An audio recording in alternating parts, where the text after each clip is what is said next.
So hello, everyone. Welcome to today's Water Cooler Chat, where we talk about all things Livepeer, whether it's delegating, orchestrating, broadcasting, transcoding, AI inference. We're here to ask questions and get answers. We got a couple topics ahead of us. I'm going to start off with a couple of announcements. The first is the startup grant that I created about 3 years ago. So in September, in 3 months, will be the 3 year mark of the Livepeer startup grant, which was this initiative to give temporary stake to node operators to get into the top 100 and to help kind of bootstrap their, or at least motivate and help encourage high performing orchestrators on the network to join and give them a guideline for maybe how to brand their node and get involved and energize them and fill up that 100 orchestrator list with high performing dedicated people. And so it's been about 3 years, and I would say that the program has done quite well. I believe there's a bunch of us in this call that have gone through it, and it's been a fun little venture. So, but we're at the point now where the amount of stake to get into the top 100 is increasing quite a bit, to the point where it no longer, like, the startup grant just barely gets you into the top 100, and you'll soon be kicked out. So that just means, when I first started the grant, it was 6 LPT you needed to get into the top 100.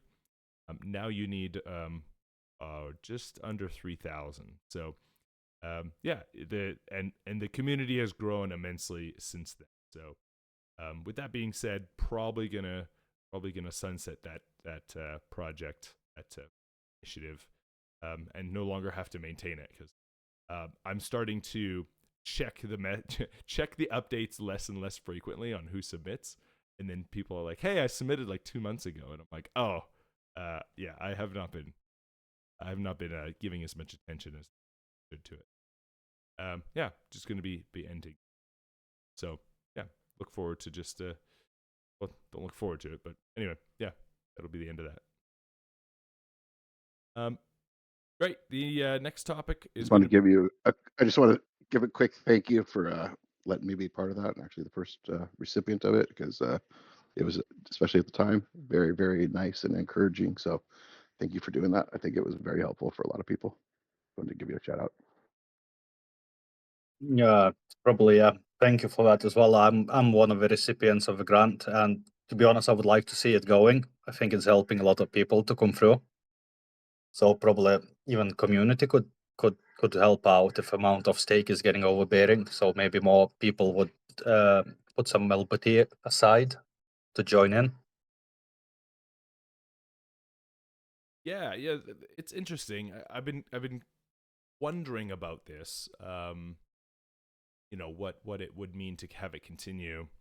I just think, like, the amount of LPT to get in, it's just getting so large. Like, it's becoming a large amount, and I just don't know if the right, like if someone comes in and is wants to be a part of the community, do they, like, how do we justify just giving people like $200,000 or $300,000 worth of stake? Thank you for joining. Like, I just don't know how that would continue, because it's not that right now, but it will be soon. So, but yeah, if people want to continue it, like if someone wants to step up and bring some ideas to continue it, I'm more than happy to have that discussion and seeing how it could continue in a constructive way. Absolutely. So, but anyway, yeah, I mean, thank you guys for doing the program. It was something I kind of just created, and I wasn't even sure if it was gonna work, or if it was attractive, or if it was motivating. I just kind of thought of it one day and decided to put it together, and a lot of people have gone through it. I think we've had like 19 people go through it, so something like this, 15. Yeah, it's been pretty fun to do, and hopefully it was motivating.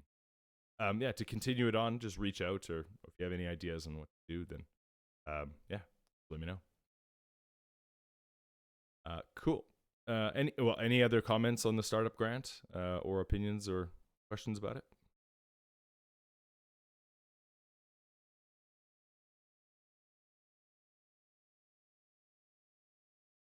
Cool. All right, let's go on to another item, which is Papa Bear's topic around the unbonding event, LIP36. Papa Bear, tell us a little bit about what you're seeing and what your question is.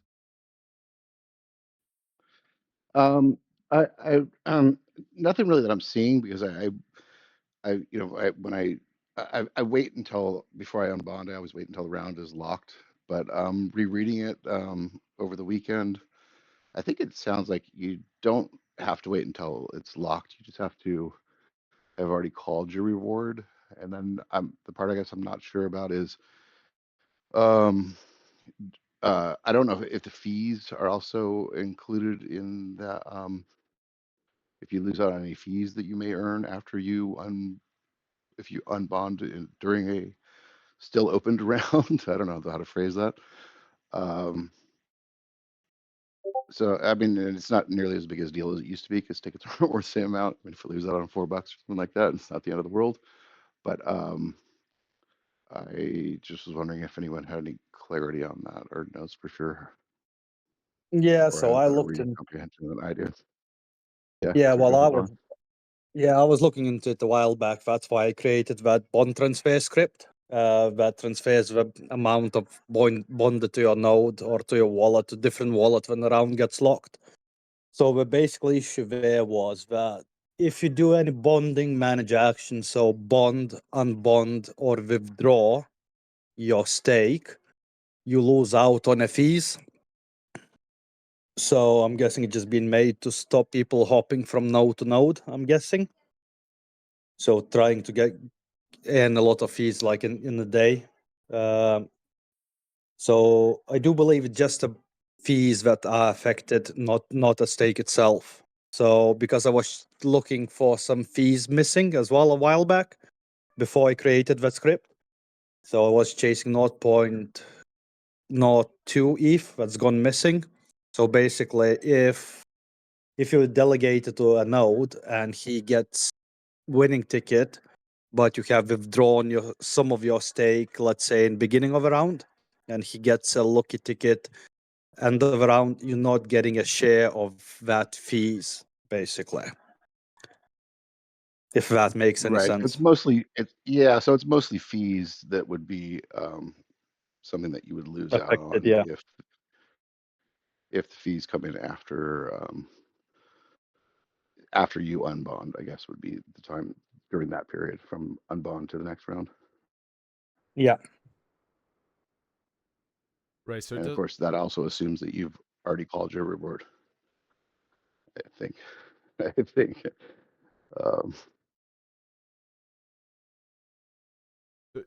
So that doesn't affect the actual LPT tokens you earn that round. It only affects the ETH. Is that correct? Yeah. Yeah, that's correct. Okay, so it doesn't matter when you unbond. You'll still get your LPT for that round. As long as you've called a reward before you did that, which happens at the beginning of the right. round. So That yeah, should happen all the time, r- but just keep that in mind right. if you're If for, manually calling a if reward. for some reason, right, if for some reason either manually or if you whatever reason you just your node was, I don't know, had an internet connection issue or something like that, you didn't call it, and then you went and unbonded, you would lose your rewards for that round. Yeah, so actually thinking about it, that, yeah, yeah, thinking about it, Tenderize, they're rebasing every single day, aren't they? For every single That's node has their own tender walls that are rebasing every single day. I'm just wondering, is that affecting their collection of the fees or not? Well, I mean, Nico helped write this LIP. I think he has. I think he should have considered All that. right, fair enough. So he should know about it. But, like, I don't. It'd be hard to check, I think. you have to figure out a situation where it got a ticket afterwards and then do the math. But I would have a feeling, since Nico's part of Tenderize, he considered all this. Yeah, hopefully. Just because basically when we're rebasing, we're rebonding the stake. So I'm wondering, is that triggering the same behavior for E fees or not? Wouldn't hurt to ask him. I mean, I don't use Tenderize, so, but wouldn't hurt to ask him. I mean, hey, there's a lot of different things that he's worrying about. I could see, it's possible that he may have overlooked that. So I would shoot him a message.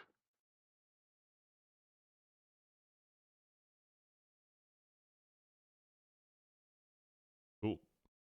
Does that answer your question, Papa Bear? Yeah, it does. Finally have a very clear understanding of it. So, Yeah, as you said, it doesn't affect you that much now because the ETH ticket is what, $4 worth. It would have been bad when you're losing off a part of $800 worth of ETH, isn't it? Yeah, it's quite a big difference. Yeah, no, I mean, certainly is it's not as, I mean, from just financially, it's not as big of a deal now to miss out on part of your ticket, but still just wanted to know exactly how it worked. I was really obviously much more concerned about it. Would I be losing out on reward if I were to call it early? Because there's times where I want to withdraw or something, and like it's happening at like 4 o'clock in the morning my time or something, and I'm like, yeah, all right, I'll just wait a couple days until it switches around to a time when I'm actually awake. So now I guess I can just decide, do I want to chance a couple dollars in fees? very cool. Right on. Well, I think that's educational, and I'm glad that I know that you don't lose out on your LPT rewards, but you still have to call it before you unbond, right? Is what Brad said. Correct. Right. So I think most orchestrators are calling it immediately when the round starts, so it shouldn't be a problem, especially for Yeah, I think that this was really a much bigger issue when we were on L1, where uh, both fees for transactions transaction fees were a lot higher. People weren't calling it right away because you want to see, can I actually save maybe 25 or $30 on that transaction fee if I wait till later in the round to call. um, and a lot of people I think weren't even calling. A lot of people couldn't even afford to call rewards on days where gas was expensive. So I think a lot of this is kind of leftover stuff. I mean, obviously it's still in effect, but I think it was a much bigger deal on L1 than it is with the current state of things. Mhm. Right. I Cool. still remember paying $200 to call a reward on Yeah, dude. L1. So. $200. The what was it, the gas DAO that like I got airdropped a whole bunch of gas tokens because I was like I'd spent so much money on L gas. Just calling reward per day. $200 a day to call reward. Now we're down there are to a like couple of real bad sub months in there. 1 penny. Yeah, no, it's very nice. Yeah, and I spent a couple $1,000s in 1 month to call rewards when I didn't have much stake, and it was basically I spent $2,000 just trying to keep a good reward call history. So it was, Well, definitely different. We're in different times now. the Graph network is followed our lead and they're switching to Arbitrum now too. I think Vincent might know about this, but yeah, the Graph is there. Have they finished their migration, Vincent? Do you know? I think most of it, yes, but I don't run any of the indexers myself, so I wouldn't be absolutely sure. But I believe most of the reward structure has already been migrated, and now all of the subgraphs and all the traffic is following that migration. But I believe it's almost done, yes. Yeah, they did it in a different way. The delegators have to move their stake over, which is a pretty burdensome ask. Delegators to go in and do the transaction, whereas Livepeer just pulled the delegators over automatically. So it became a lot for delegators to keep earning reward and not have to follow the network as much. But two different paths to get a similar result. So, but yeah, Arbitrum is a wonderful feat, very inexpensive, very nice, quite a dominant layer too. So hopefully it continues to get better. Okay, let's continue on. Eli, you had your topic around the Aquarium pre-proposal. I quickly read through the pre-proposal and just kind of got the gist of what's happening. But for those that didn't read it or don't know about it, can you tell us a little bit about the pre-proposal, what it is, and give us an overview. Yeah. Let me. I can. Thanks, Titan. I can answer that. I think quickest with a little story. So in 2022, so I've been part of Livepeer and one as a full-time employee since 2019.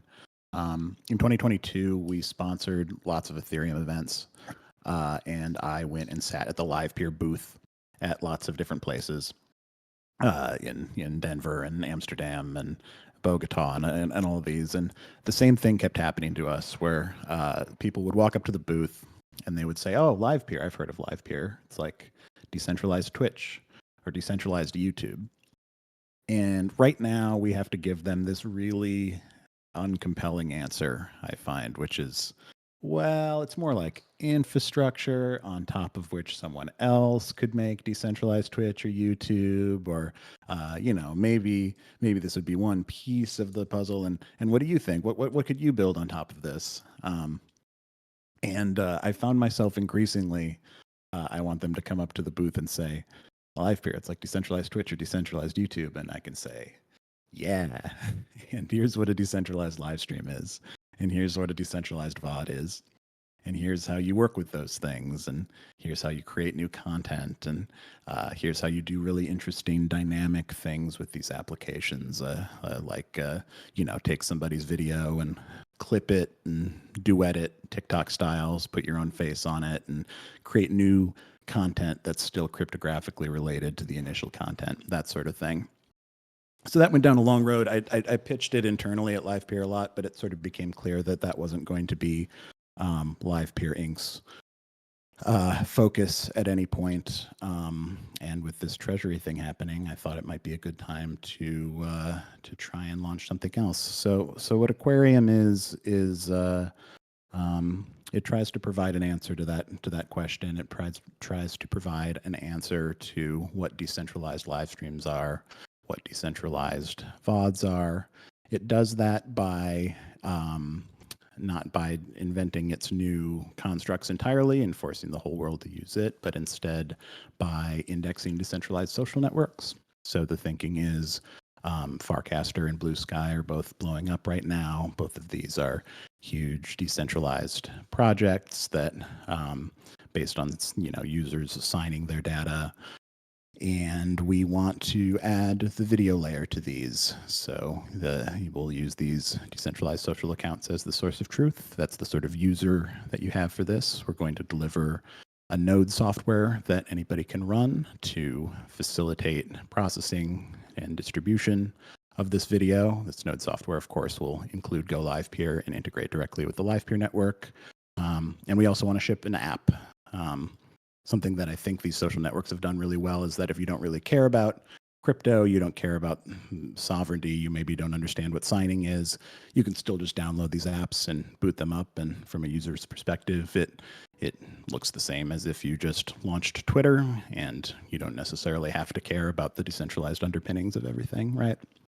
That's what I'm going for the Aquarium app, that you boot it up and it, from a user's perspective, it looks like Twitch or YouTube, but for people that care about the self-sovereignty, for people that want to participate in this ecosystem, the primitives are all user signed and user owned and that sort of thing. Last thing, and I'll stop for questions.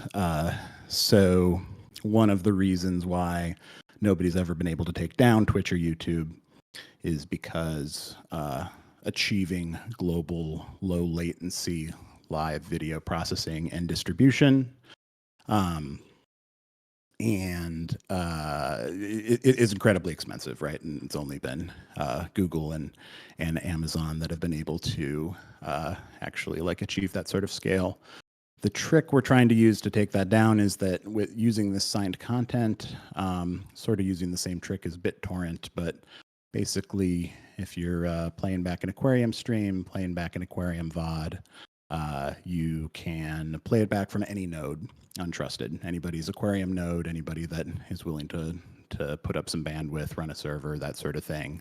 And through the magic of signing and some of the C2PA stuff that I'll get into later, as a viewer, you can be confident you're looking at the right thing. You know this is actually Eli's live stream, Eli's content, whatever.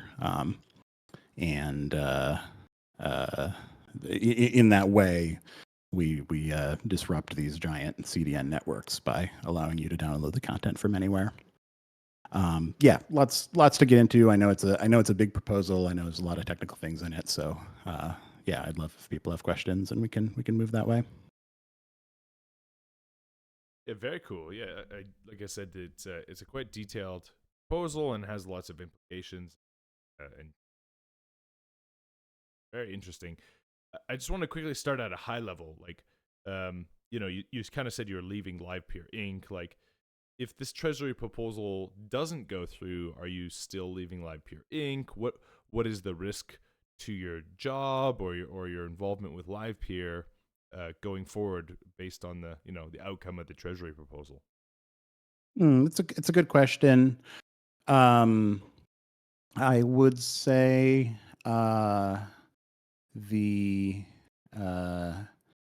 there's sort of two.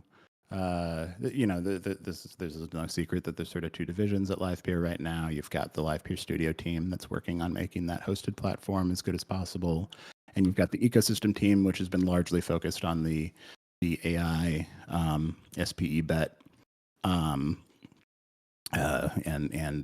getting AI compute onto the network. Those are both noble goals. I can only speak for me personally here, but they're not necessarily what I'm the most interested in. I've been trying to work on decentralized video platforms for creators since 2016, something like that, when I first quit my job to hack on video. So I want to keep doing that. And I don't think Livepeer Inc. is doing exactly that right now. And so I'm interested in doing this. I want to keep chasing that dream however I can. If the proposal fails, I will probably try a new proposal or I will do something else. But that's what I want to keep working on. Very cool. And so it's not just yourself doing this. Who are your team members? Who are you doing this with? And what are their roles?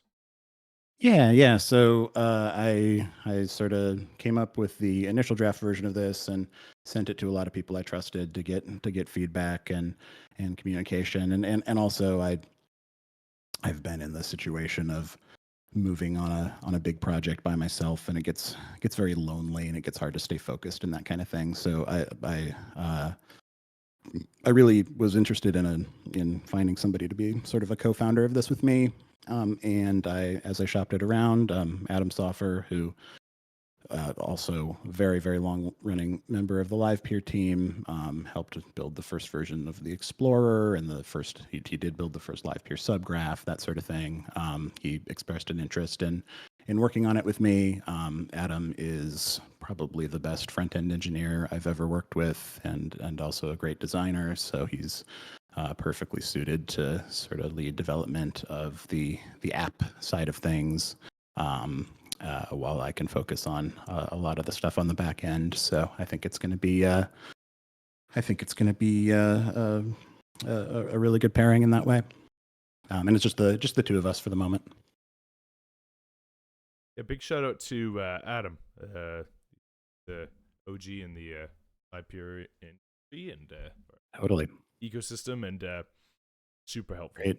I met him Created the Web3 index, lots of stuff. Yeah, I met him down in LA when he was doing ETH San Francisco, and great guy. Yeah.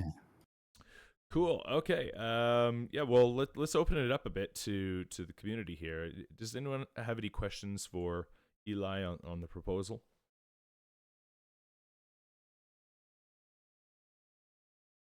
We've got a couple in the chat here. Osman talking about he loves the project but is curious about the money. Yeah. So the specific amount is something that we've gotten a few questions about, and I'm planning to put up a more detailed breakdown of the spending.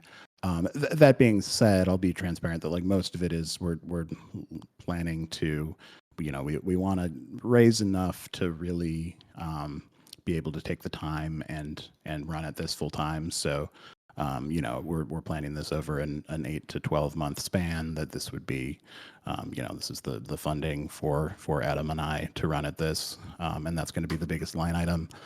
On top of that, we will certainly be, while we're trying to bootstrap a decentralized node here, we are also we're going to need to provision a lot of servers and whatnot to facilitate all of this, as well as probably subsidize the first users transcoding on the Livepeer network. So we are, So I'm planning on posting a more detailed breakdown, but that's the general idea.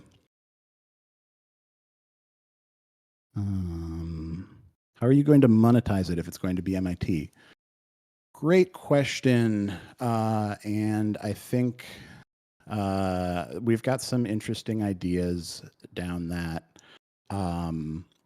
The first answer I can give is that if this goes the way that we hope that it does, it's going to be immediately every Farcaster user, every Blue Sky user, and every other social network we build an integration with is going to be able to upload live stream using the Livepeer network and upload videos that will get processed by the Livepeer network.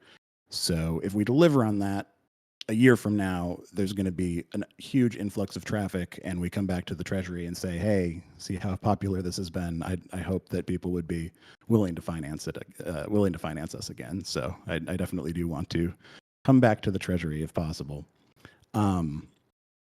Past that, we've got some interesting ideas. One around Victor, Elias, and I have been for years now talking about this idea of a linearizable NFT. Basically, you could sponsor a live stream, and as those segments get minted onto that live stream, they would get that sponsor would get NFTs into a collection, actually one long NFT that could then be split up into individual segments and sold. And this is like the sort of thing we want to make really easy and possible using the Aquarium framework. And then I'm planning on live streaming all of the work for this. Right, this is my secret. Is that all this code stuff is whatever. I just want to be a streamer, but I don't want to be a Twitch streamer. I don't want to be a YouTube streamer. I want you to own my content. I want to own my platform, own my own app, that sort of thing. And so if people are interested in it and like the content, want to support it, we want to provide like live stream sponsorship as a first class thing on the platform. Yeah, I've got some other ideas around incentivizing distribution and stuff, but those are the main ways that I would see like this organization making money. Yeah, very interesting. And so, let's see. Oh, Fanteasy says, is it similar to what Lens Protocol is doing? I would love to integrate with Lens. So Livepeer and Lens have worked together for a long time, and there's sort of this really shallow, what I see is right now a really shallow integration with Lens into just Livepeer Studio, which is like Lens apps can get a Livepeer Studio account and then pull, configure their front end to like pull people's videos into the Livepeer Studio account for processing and distribution. But that's not very compelling. I mean, that's just like an integration, that's not really any different than an integration with any other hosted video platform. And it kills me because we've got the way that integration worked out. And so there's a couple different Lens video apps, Lenster, and I'm blanking on Tape. Tape was one. I'm blanking on the names of them, but the way that worked is they all had to have their own Livepeer Studio account, and then we would pull in videos from the like Lens NFT source of truth when somebody makes a Lens post. And each person had to process their own videos individually into their own like Livepure Studio playback IDs and then include that in the platform. And that's just nuts to me, right? Like it's so clear there should be one video here and then orchestrators can process that video and then we make that content available. And it shouldn't matter that it's like two different platforms. You shouldn't have to pay with a credit card 2 different times to do all of this. That's just nonsense. That's all by way of saying we built integration. We talked about Blue Sky and Farcaster initially. There's huge momentum around both of those. I'm a big Blue Sky fan. Adam's a big Farcaster fan, so it works out really well. But I would love to do Lens. I would love to do like integrations with lots and lots of other providers.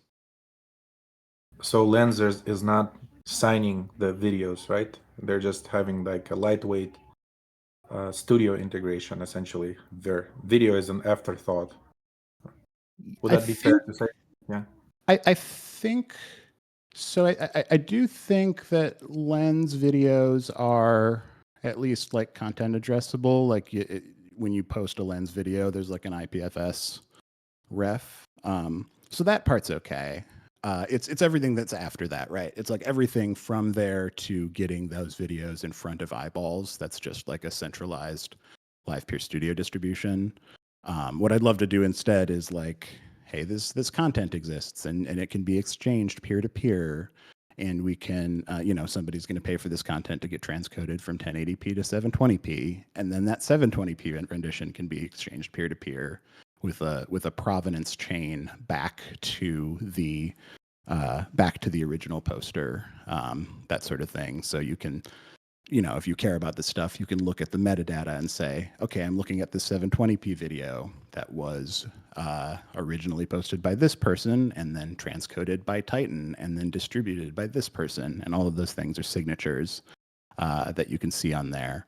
But at the end result being, you can be confident like, oh, I'm looking at the right video, even though it's passed through a transcoder or whatever.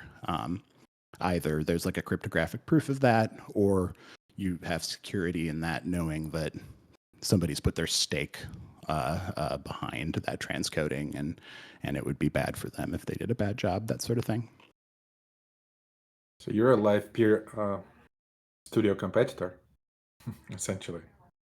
I would love if this thing was popular enough that Livepure Studio wanted to use some of the same primitives, but we're not planning on offering.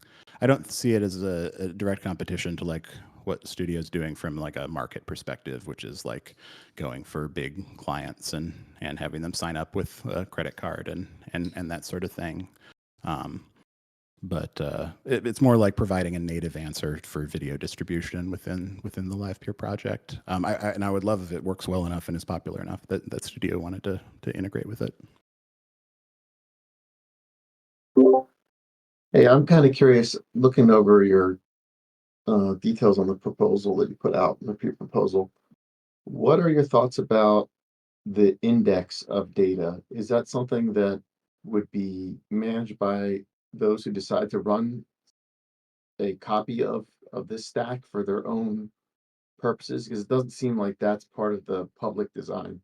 Or frankly, I mean, I'm assuming everything you listen there is public, but maybe I got that mistaken as well. But generally, it's not discussed in your proposal, the index. Yeah, and that's not from us keeping it private thing. There's nothing we've done. I mean, the only real document I've produced with this is what's been posted here, right? There's nothing we're not sharing yet. I would say that is you've identified one area where I think we are relatively underspecified right now. Like, how exactly do you go from this like Blue Sky Firehose or Farcaster Firehose of posts to something that gets saved into an Aquarium node? The reason for that is just because if we succeed at this funding round and we want to get started with this, we want to reach out to those communities and see how closely they want to work with us on this stuff, especially with Farcaster, who's a little more crypto native. We would love to build, and if they're interested, Adam and I would love to build a really deep integration with, basically ship Farcaster's like live video layer using native native Farcaster primitives and build a really tight integration there. If they don't want that, then it's more of us building something on top of Farcaster, which we can still totally do, and I'm still enthusiastic about. But the exact nature of those indexers are going to depend on how closely we work with the upstream communities. And I've reached out a little bit, but it's early yet, and I don't know exactly how that's going to look. So, I mean, basically what you're saying is there's an ETL pipeline that's necessary to create this index of the Web3 video content that could be played back or manipulated through these primitives that you're suggesting. Yeah. And the main questions that would lead to determining how would an index be, what would it look like, how would it be distributed, can't be answered until you sort out how you integrate with the sources and the source data that you bring through that pipeline. Yeah, I think that's right. Though there's a lot of, there's a lot of pre-existing work toward that end, right? I mean, that part of the reason I was so happy Adam joined is he's the first one to write the Livepeer subgraph. And what we're describing here is very much just like a subgraphy kind of indexing layer for these communities. So yeah, technical details TBD, but there's a lot of work there already. Okay, cool. Thank you. I was trying to get a little more clarity as to, did I miss a piece here? Or is there a gap in my knowledge on Web3 that perhaps is filled in through some other mechanism? But it definitely sounds like there's some design space you still have to explore to sort it all out. Appreciate it. Of course. One other thing you sort of alluded to is like whether this would be part of the node or not. One thing I want to get out ahead of is a lot of you heard me in particular talk about Livepeer Catalyst a lot from the beginning of the year, and the dreams we sort of had for that project, taking all this sort of Livepeer and Mist server technology and making it accessible. The Aquarium proposal I've written out here is very much a response to that, to the reasons why I think Livepeer Catalyst didn't really catch on. In particular, the communities that want to contribute we get a ton of community contribution to go Livepeer, and that's because you can clone one repo and run make and make a change to your code and run make again, and you get one binary out that is everything that you need done on the go Livepeer side. I think there's a few reasons why Catalyst didn't work out, but that kind of model where you get a single binary that's easily distributable, all of the code, all of the front end app, everything gets built with a single make command on a single Git repository. And that is a way I'm hoping it's going to be a lot easier, a lot more accessible to people, and really incentivize community contribution.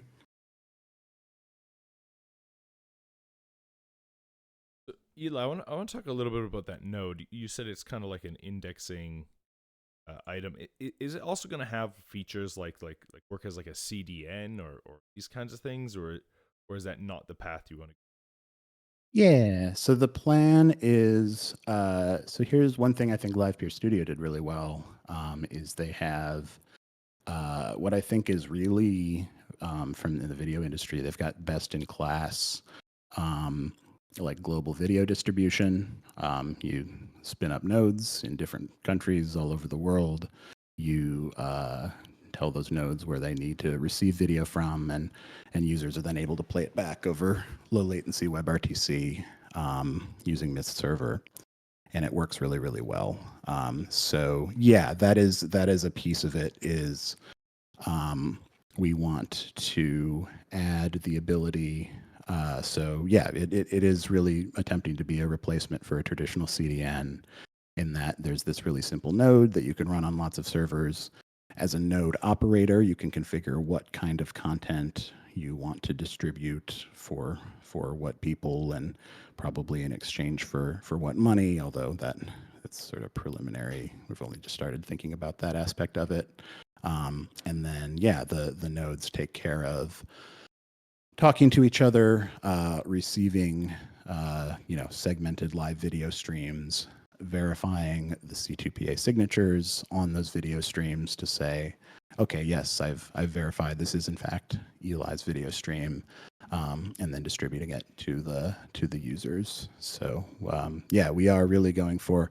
I wouldn't quite call it. People call this kind of thing like a peer-to-peer CDN, and I'm not really focused on the use case of true like user peer-to-peer, like leveraging people's home internet connections for distribution necessarily, but it is like a decentralized node-to-node CDN. Anybody that wants to operate a node or even operate it alongside a Livepeer orchestrator, that sort of thing, is going to be able to participate and distribute video. Are there like incentives to be one of these distributors of the content? Great question. The most we've thought about this is, so the dream is you can do something like transcoding, right? Where it's like, oh, I distribute it, I distribute 100 gigabytes of Eli's live stream to people and I get paid. The problem that we keep coming back to on this, of course, is transcoding is something you can construct a proof for. You take a look at the input and the output, and you say, yes, you did a good job transcoding. Distribution is something you have to take on trust. There's no way, probably, to construct a mathematical proof that you sent a video to 100 different people, right? However, what I think this is, we can take a play from Amazon and Google here.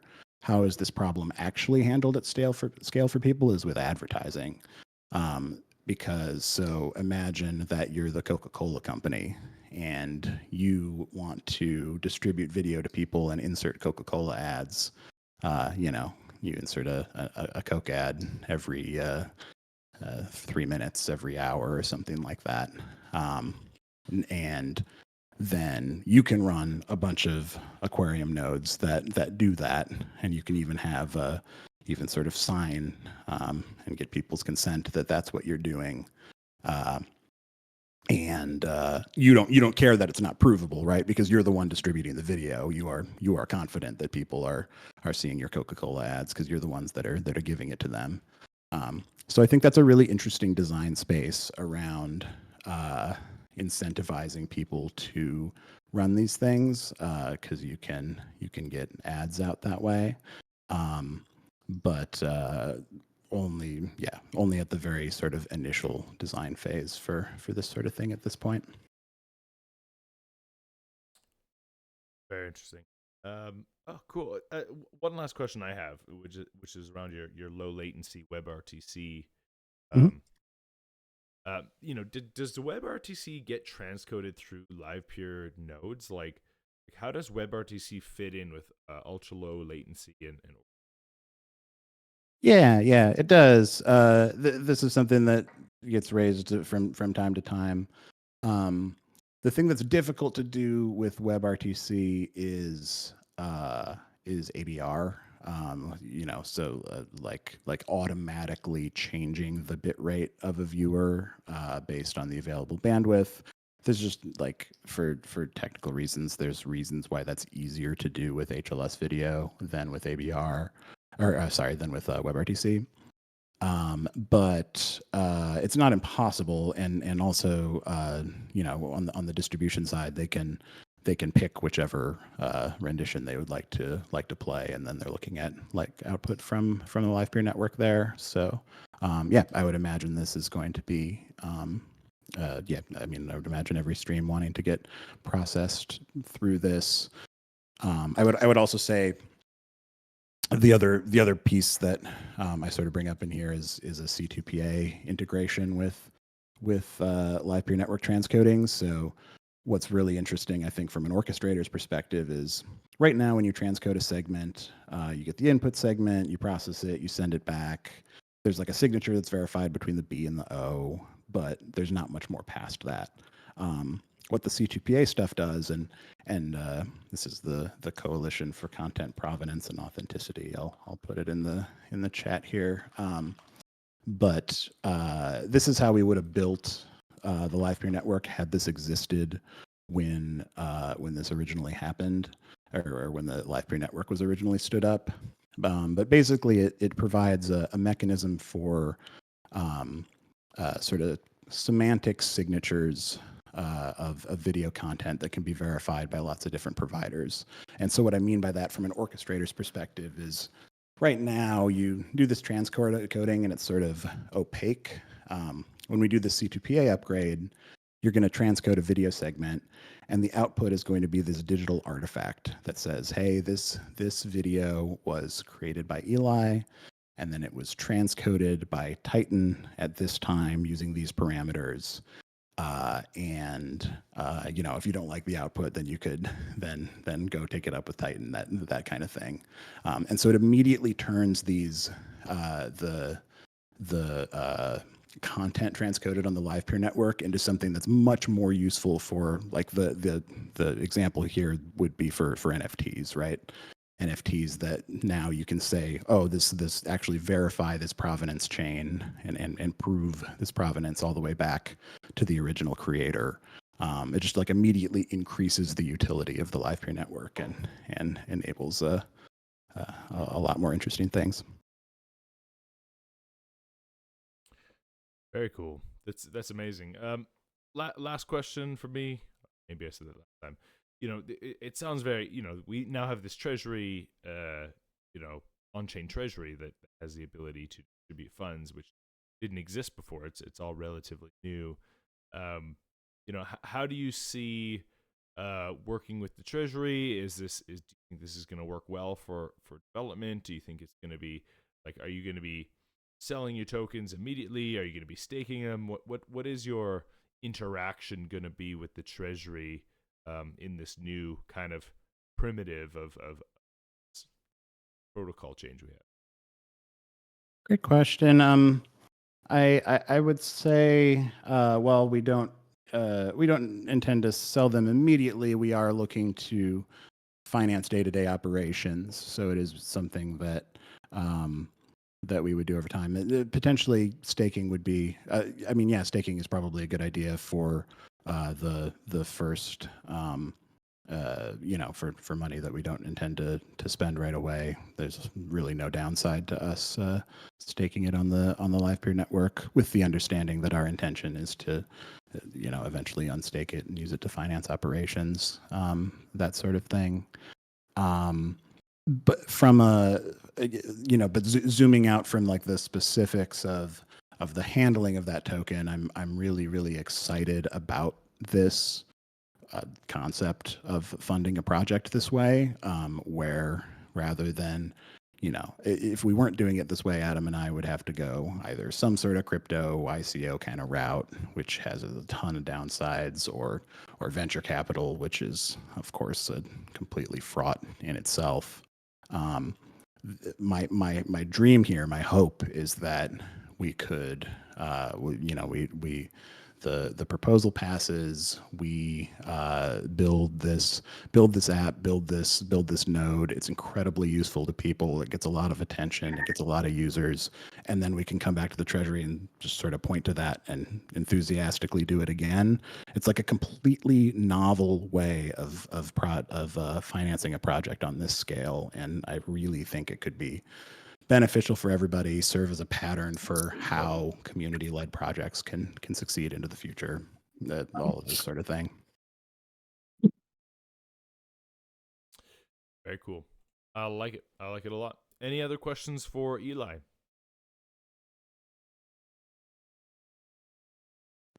Hey Eli, one question I had, I think you had one line about you guys were going to set up an orchestrator yourselves. I don't know if I have a specific question on that, but other than like, what's the thought process? What are you trying to gain by doing that? Yeah, that's it. Yeah, good point. And yeah, I forgot we still had that in there. Is my immediate thought. I do think we will be standing up processing hardware for the purpose of development and like CI on everything. That's what I was going for on that. I wasn't necessarily going to like we will I'm not sure that's like a good use of our efforts is to set up like a top 100 orchestrator and try and transcode on the network. I'll change that line. I just mean to say like part of where the funding will be going is to like financing the necessary hardware to like probably an off-chain orchestrator for the purpose of development, that kind of thing. Yeah, but I can also see the side of wanting control, especially as you do things that might be changing things in Go Livepeer, right? Like you might need to spin it all down, spin it back up.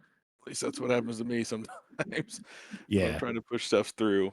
But of course, I think but reach out to us if you need us to give you a price that makes sense while you're developing. Yeah, of course. Yeah, and of course, and the C2PA upgrade stuff I was just describing is obviously something we'll have to work really closely with the orchestrators on. Just like coordinating, even it's probably going to entail an LIP to make that happen. So it'd have to be like a very coordinated project with everybody, and I think could be good for everyone. Something that people should be interested in, but obviously a big topic that we'd have to work very closely with the O's on. This is a little off topic, I think, but you talked about the signature verification between the orchestrator and the broadcaster, and even the orchestrator and the transcoder. Does the C2PA change that altogether? Because one of the sticking points for us as orchestrators is we can't spin up round robin orchestrators or failovers because the secret is unique to each running instance. I think it changes every time it runs, if I remember right. So I was just curious if the C2PA changes any of that. It sounds like something we could address through that. Yeah. This is like it's like a secret's created every time you launch, right? It's not the secret you put in. Yeah. But you couldn't fail if you had two orchestrators running as one as failover, right? If your main one goes down, you lose everything. You lose all streams because the secret's different on your other one, unless you modify Go Livepeer to make it a same secret. I see. Yeah, that does sound like something that could be addressed because we would want it. I mean, it's tough, right? Because it's like also, so there's like a sliding scale here between, on the one hand, you want, especially with these C2PA signatures, you want this to be like, yeah, this is at astra.eth. This is definitely who signed this video. On the other hand, I know people aren't wild about distributing those keys so widely, but yeah, I mean, I'm only just learning now about this particular thing. I've never focused on this before, so I don't want to like promise anything, but it does sound like the sort of thing that we would be, something that we could definitely work on with the orchestrators if there's room for improvement there. I think you have some bigger things to focus on, but reach out to me if you ever get to the point that you like look at that, and I'm happy to help. Yeah, certainly. Cool. Yeah, that was a great session there, Eli. Any last comments before we move on to the next topic? No, thanks. There's a couple more just in terms of our timeline. I mean, I'm sort of planning to go live on the Treasury as soon as there's rough consensus on it. So I'm going to clarify Brad's point there, and I'm going to do a little bit more work around how exactly the funds will be spent. But quite possible we'll be live this week. Very cool. Very cool. But yeah, thank you for all that time and energy put into the proposal. It's great. Thanks a lot, Titan. Okay, I want to move on to another topic here. It was Rumbling Thunder's topic. Rumbling Thunder, you talked about the payment stream contract that I created. What questions do you have around it?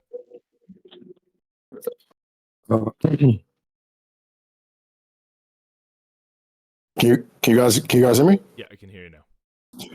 Yeah, I just wanted some insight onto what it is or where I could find it. If you got a link, I could read up on it. Yep, yeah, I'll bring up a link here. Basically, the payment stream contract is for Livepeer Treasury proposals, and the idea is rather than the Treasury paying a lump sum amount. So if you were to use the default setting, the treasury would just lump sum the amount that you ask into your wallet. This is a in-between contract that would pay out that puts the lump sum into a smart contract, and that smart contract slowly releases the funds over a period of time to a recipient.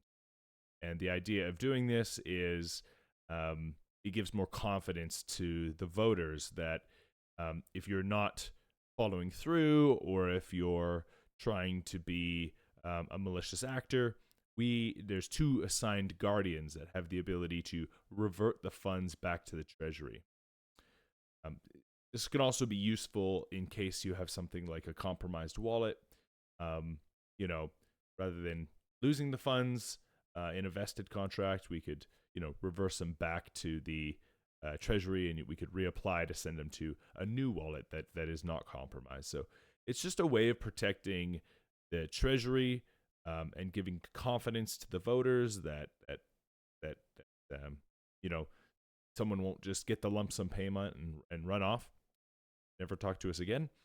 But it also protects the payee by having steady income of LPT tokens, that if something goes wrong, you don't lose all your tokens in one day. If some sort of compromise comes up, we can actually revert the tokens back to the treasury and get them back to you in a safe manner. So it just slows down the process, creates confidence and protections for both parties. So that's kind of the general idea of how the contract works. And then the actual post on how to use it and a description of it is right. Yeah, I'll post it in the chat when I get a chance. Appreciate it. Yeah, there's you can look at it there. It's open source. It's an audited smart contract, and on the there's a deploying the contract. There's step-by-step instructions on how to deploy it. Anyone's feel free to test it out for yourself if you want to test it out. Otherwise, there's the step-by-step instructions. And if anyone needs help, like Rumbling Thunder, if you want to put forward a proposal, or if anyone else needs help, feel free to reach out if you want assistance in deploying it and making sure it's correct. Or at least maybe have discussions around what implications it has.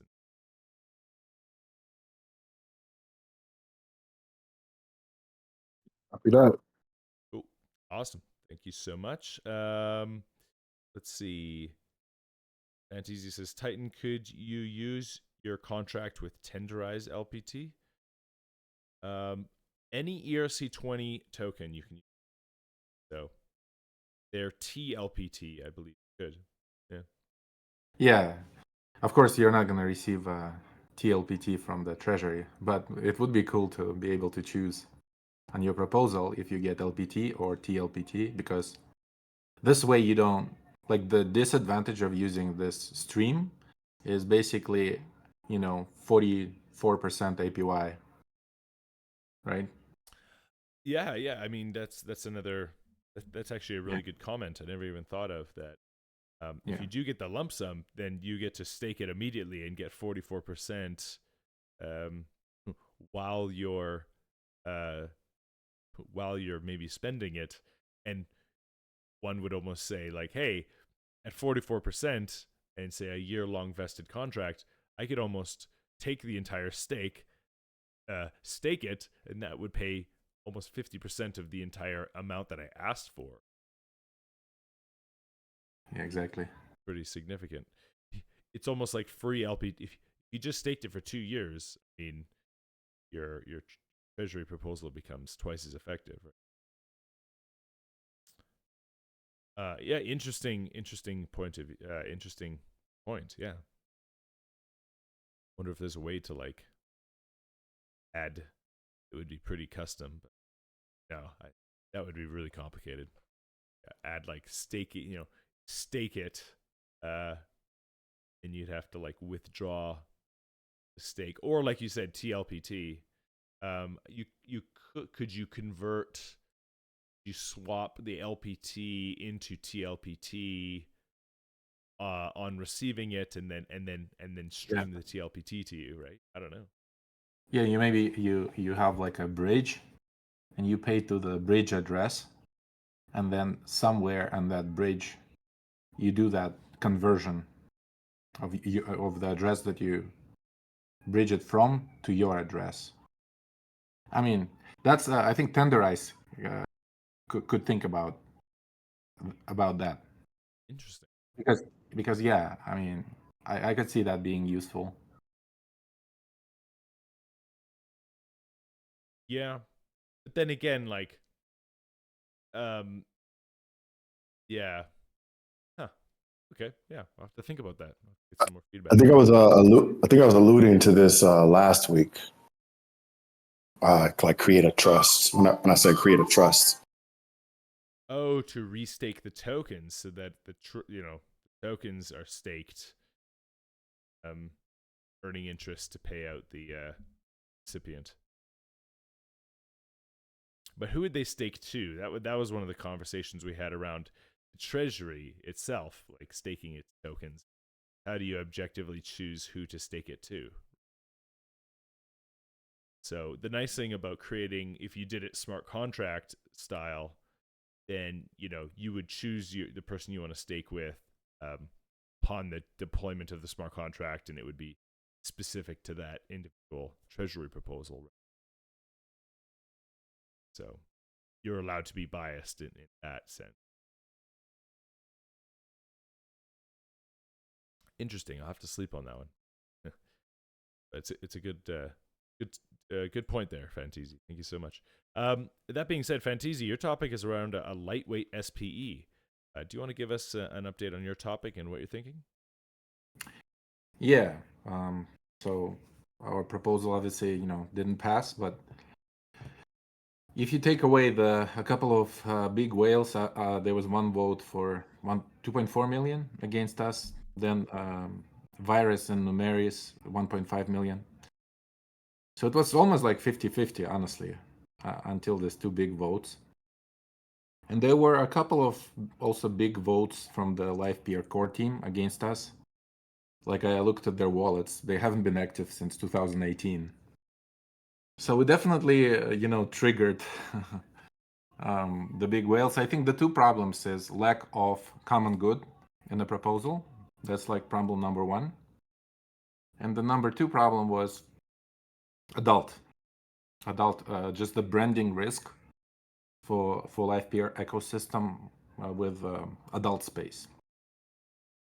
So, and that being said, it seems like overall the community wants us to succeed, but we just have to augment basically our proposal. And with regards to common good, we cannot open source the whole thing, but we can open source our Livepeer integrations. What I'm thinking is we'll just create a separate repository, and we'll have like all of our integrations in that repository, and maybe even create a usable demo with some documentations. The focus of the proposal is it's actually going to be called Real-Time Interactive Video SPE.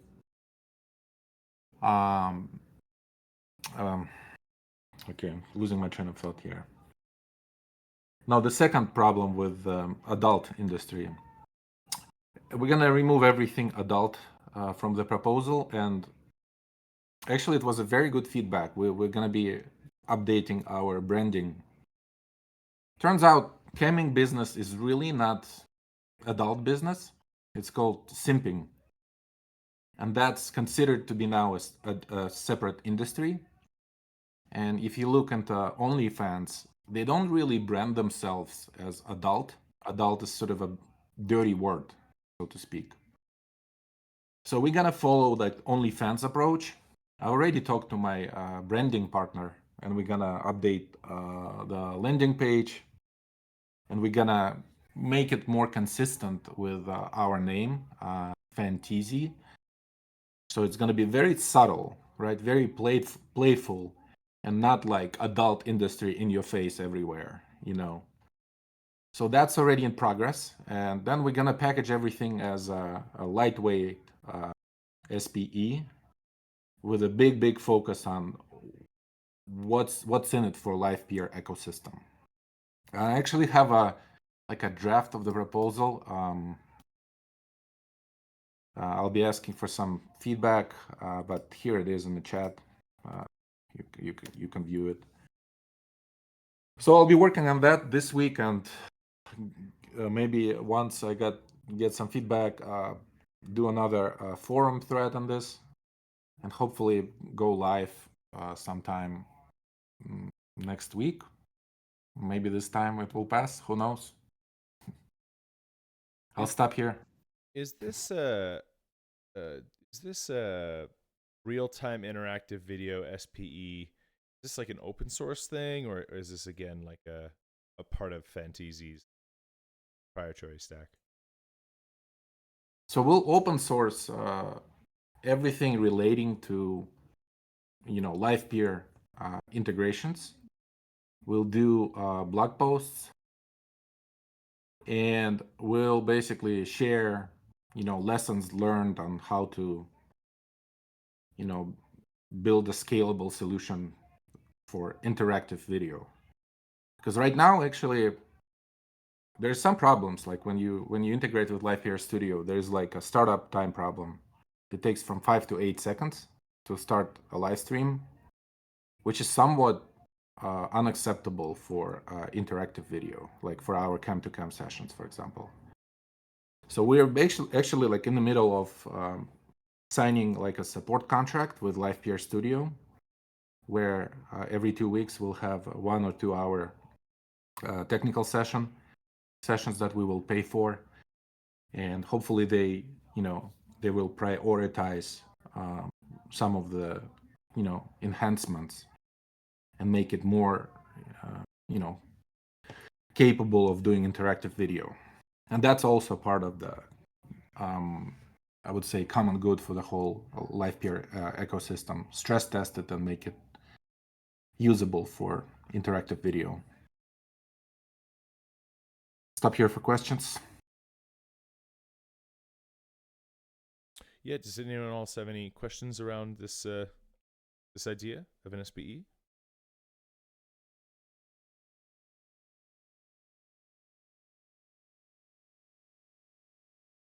I have a question about the interactive part. In the past, didn't you say that you have that part worked out where the delay was acceptable, or is this is It's this the same delay you unpredictable. were talking about before? It's very unpredictable. Sometimes it's 2 seconds, sometimes it's 8 seconds, right? And for our product, it's that variability is a bad thing, right? You have like inconsistent user experience, and this is why we want to kind of team up with Livepeer Studio on this and make sure that we already had a conversation about this. They're targeting Q3, Q4 of this year to kind of improve startup times. So we'll be working with them on that. Also, by the time we launch, we want to be able to provably support thousands of streams, right? I'm not saying we'll have that level of success from the start, but we at least want to be prepared for this success if it does come, right? If we succeed. Yeah, sure. Yes, and that also is a separate challenge. Is there any app right now using Livepeer Studio that can do 1,000 streams? I don't think so. It's all theoretical, right? Yeah, I certainly don't know, but I don't think any are doing that many. But again, just to guess, I don't have any inside information about what Studio's doing. But yeah, no, I think there's just because of the Livepeer's architecture, there might be some stuff that can be done to reduce the initial stream starting time, but just based on the architecture of it, going from the gateway to the broadcaster, potentially then to a separate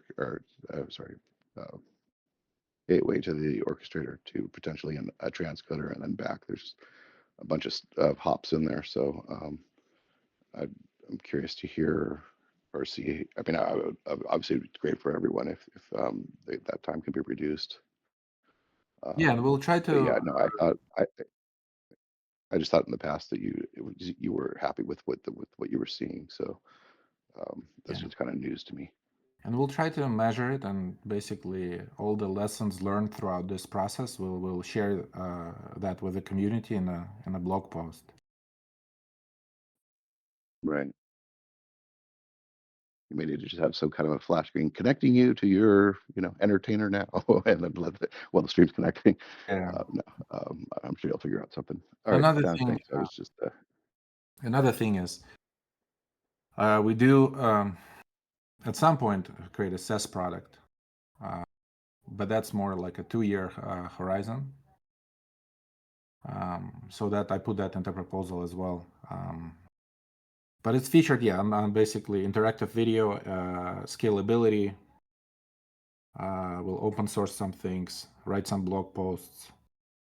I think that kind of summarizes it. Same amount we're asking.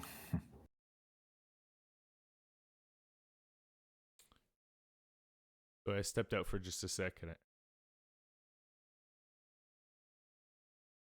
No, just kind of summarize that. We'll basically remove, like, if you look at this draft, you wouldn't even have a slightest hint of this being in an adult space. So we're removing that risk and just focusing strictly on the features, right? And then we're strong focus on sort of community good for the Livepeer ecosystem, which will have open sourcing of the Livepeer integrations, lessons learned, and kind of blog posts. Then focusing on scalability and stress testing Livepeer Studio. So that's kind of high-level summary of what will be in the proposal. I'm hoping this will be enough. I know even like Virus and Numeris, he was pretty much like 50-50. Anyway, so hopefully this will tip the scales towards yes. Mike, are you gonna vote yes for this?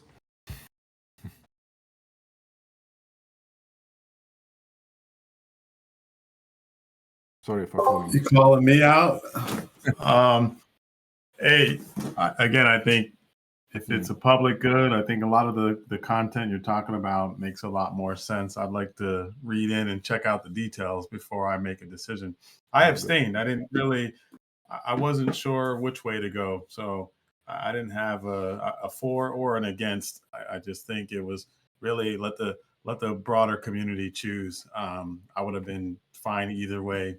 So we'll see what it looks like on the next round, and I'll give you more feedback once you post it out there. Yeah, sounds good. Thank you. Yeah, bring all of your feedback. I think our previous proposal was 50-50, even though it looks like we got defeat. I think we set an anti-record. I think we only have 26%. Yes, but it wasn't like that actually. We got so much support. So actually, most of the people attending this call voted yes. So thank you for that. Definitely. Cool. Okay. I think we've gone through all of our topics. Any last comments or questions before we sign off?